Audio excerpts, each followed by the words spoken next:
पुर्तगाल चला गया पाओ के पुत्रो ओते ओदी जान ही अगले ले ली है। अस्सलाम वालेकुम, मैं हूं फयाज़ महमूद और आप देख रहे हैं फयाज़ महमूद यूट्यूब चैनल।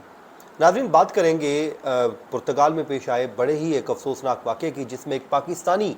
नौजवान जो PhD कर चुका था और अब वो वहाँ पर कैंसर पर रिसर्च करने के लिए वहाँ पर मौजूद था,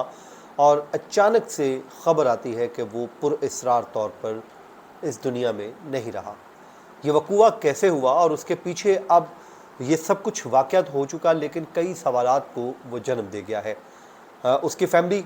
बड़ी ही गरीब फैमिली है। लाहौर से वो तल्लक़ रखते हैं। कोट ख्वाजा सईद का वो इलाका है जहाँ पर ये फैमिली मुकीम है, और उसके बाप ने अपना घर का जो ऊपर वाला पोर्शन है उसको गिरवी रखा कर अपने बेटे को बाहर पढ़ने के लिए भेजा था, ताकि एक अच्छा उसका मुस्तकबिल बन जाएगा। और वो भी बेटा इतना होनहार था कि वो अपनी तालीम मुकम्मल करके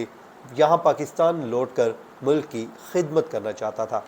बड़ा ही अफसोसनाक वाक़या जी पुर्तगाल में पेश आया है, जिसमें कुछ चीज़ें हैं वो सामने आई हैं जो मैं आपके सामने रख देता हूँ, और उसकी जो फैमिली का वर्जन है, उसके अलावा जो वीडियोस हैं, वो सारी इस वीलॉग में आपके साथ मैं शेयर कर दूँगा। एंथोनी शौकत जी नाम है, क्रिश्चियन कम्युनिटी से ताल्लुक़ रखता है ये बच्चा, और वो अपनी तलीम जो है मुकम्मल करने के बाद इस वक्त मौजूद था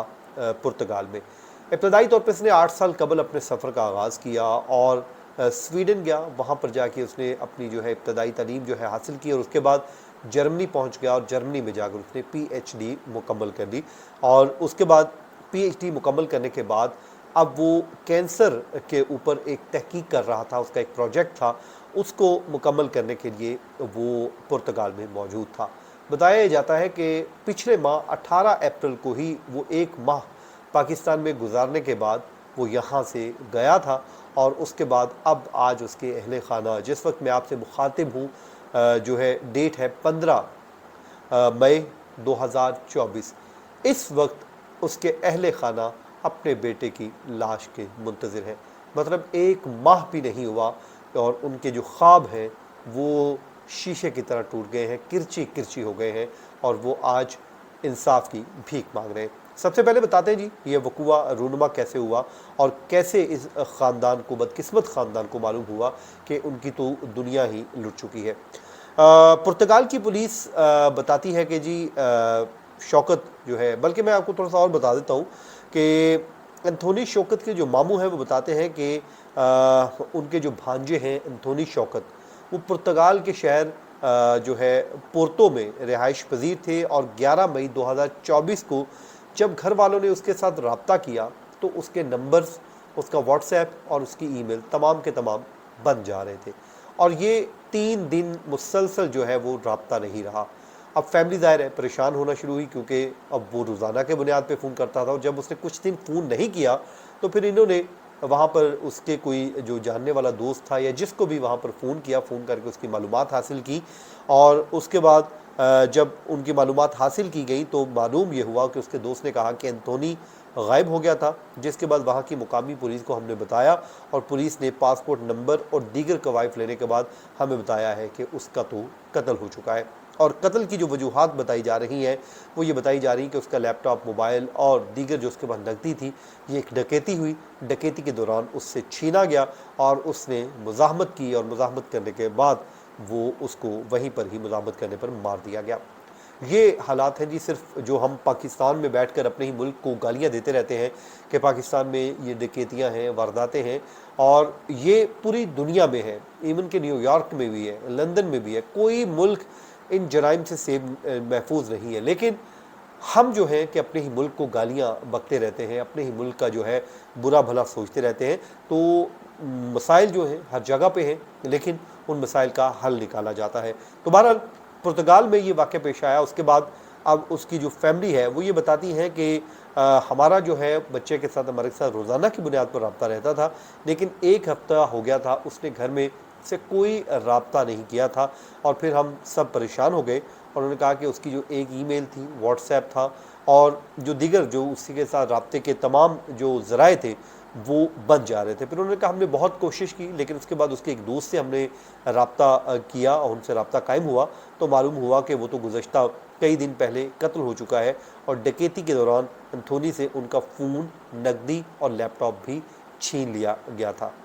एंथोनी शौकत जी वो एक यूट्यूबर भी थे और यूट्यूब पर बैरून मुल्क तालीम हासिल करने वाले जो पाकिस्तानी हैं या स्कॉलरशिप के ख्वाहिशमंद अफराद हैं उनको वो गाइड भी करते थे, उनको बताते थे। एंथोनी शौकत के 5 जो हैं वो बहनें हैं और बड़ा भाई उनका जहनी मरीज़ है और वालिद शौकत मसीह उनकी आँखों की जो बिनाई है वो कमज़ोर हो चुकी है। नईम भट्टी जो उनके दोस्त हैं वो दावा करते हैं कि जी मेरे वो मामू थे गालिबन, वो कहते हैं कि जी जो है एंथोनी शौकत 7 या 8 साल कबल स्टूडेंट वीज़ा पर स्वीडन गए थे और जहां उन्होंने बायोलॉजी में मास्टर किया, जिसके बाद पीएचडी के लिए वो जर्मनी गए और अब पुर्तगाल में कैंसर पर तहकीक कर रहे थे।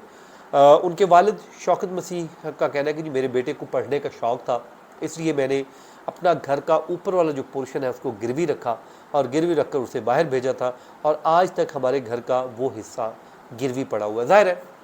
बच्चा अभी तालीम हासिल कर रहा था, ज़ाहिर है उसने जब तक तालीम मुकम्मल करनी थी तो उसके बाद ही उसने जो है अपने घर वालों को का हाथ बनना था। और पुलिस ये कहती है कि जी एंथोनी शौकत को डकैती के दौरान जो है वो मारा गया है और जब ये खबर फैली तो लोगों ने उसे सियासी रंग भी दिया। नईम भट्टी का कहना है कि कई लोग सोशल मीडिया पर कह रहे हैं कि एंथोनी शौकत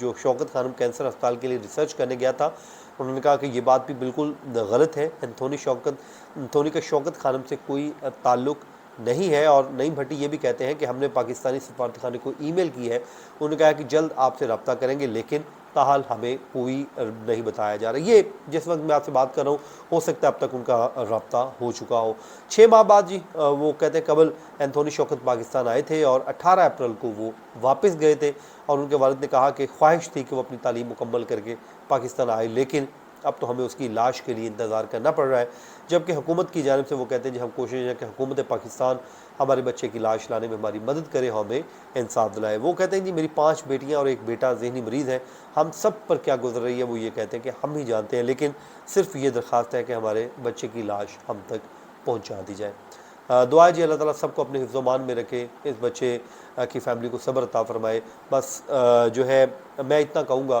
कि ज़ाहिर है आपने बड़ी मेहनत के साथ चीज़ें बनाई होती हैं, बहुत दिल लगी के साथ, बहुत कोशिश करके, ज़ाहिर है तिनका जोड़ के आप चीज़ें ख़रीदते हैं, लेकिन जब कोई आपसे ज़बरदस्ती छीन कर ले जाता है तो वाकई आपको तकलीफ़ भी होती है, दुख भी होता है और इंसान का बस नहीं चल रहा होता उस वक्त इंसान इस डकैतों के साथ क्या सलूक करे। लेकिन मेरे ख्याल में उस वक्त यही होता है क्योंकि आप निहत्ते होते हैं, आपके पास ना तो कोई असलहा होता है, ना ही कोई अपनी प्रोटेक्शन के लिए कोई ऐसी चीज़ जिससे आप अपनी हिफाजत को यकीनी बना सके। तो मेरे ख्याल में वहाँ पर जो है वो कहते हैं कि यही तकाज़ा बनता है कि आप वो अपनी चीज़ें दे दें, अपनी जान बचा लें, क्योंकि वो चीज़ें तो बन जाएंगी लेकिन जान वापस नहीं आएगी। बहरहाल हुकूमतों को ये चाहिए कि ऐसे डकैतों को, ऐसे लोगों को जो है वो लगाम डालें, सख्त से सख्त कवानीन मुतारिफ़ करवाएँ ताकि इन लोगों से लोगों के बच्चों को महफूज बनाया जा सके। ये था जी आज का हमारा वीलॉग, अपनी दुआओं में याद रखिए। मुझे दीजिए इजाज़त, अल्लाह ने के बाद।